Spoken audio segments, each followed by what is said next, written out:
je voudrais essayer de pointer ce que change l'affaire Megaupload, dont je vais dire un mot, sur l'évolution de la régulation et des modèles économiques des intermédiaires sur Internet. À mon avis, cette affaire risque de changer profondément la donne dans l'organisation et la régulation du net. Je vais essayer d'expliquer pourquoi. Au départ, donc Megaupload, c'est des sites de streaming de vidéos sur Internet qui s'adressent à des publics très vastes. Il y a plusieurs centaines de millions d'utilisateurs et de visiteurs réguliers et qui ont cette particularité de fournir deux services. Un service d'hébergement de données dans lequel des particuliers peuvent poster des fichiers personnels sur les serveurs. Et puis, ces mêmes particuliers peuvent aussi poster sur les serveurs des fichiers sous copyright qui serviront très largement au visionnage des médias, des produits par les consommateurs du monde entier. Et le 19 janvier dernier, après une enquête approfondie, le FBI et la justice américaine a saisi les noms de domaine de ces sites, les a fait fermer et, chose très importante, pour la première fois, a mis en avant un délit d'abus du statut d'hébergeur. Autrement dit, pour la première fois, il apparaît publiquement que le statut qu'on avait octroyé aux hébergeurs dans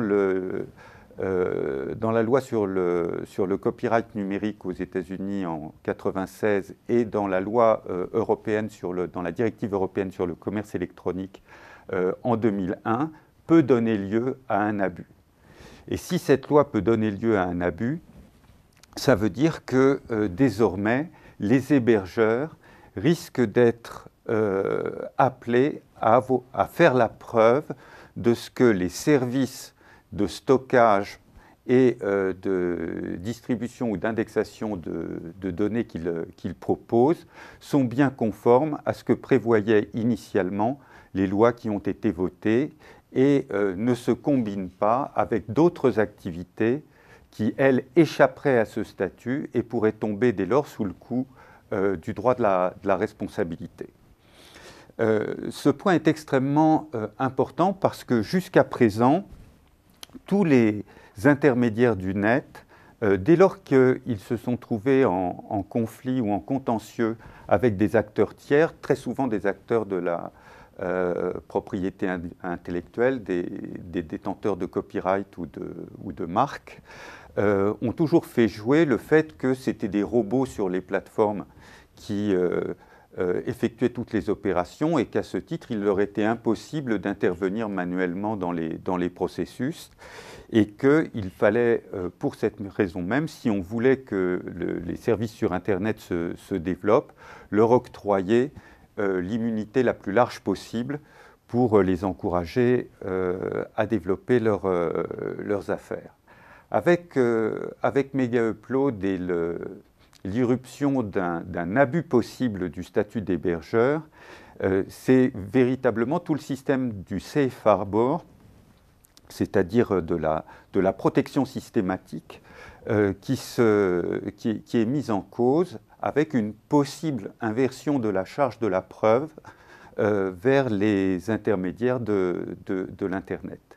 Si cette tendance doit se développer,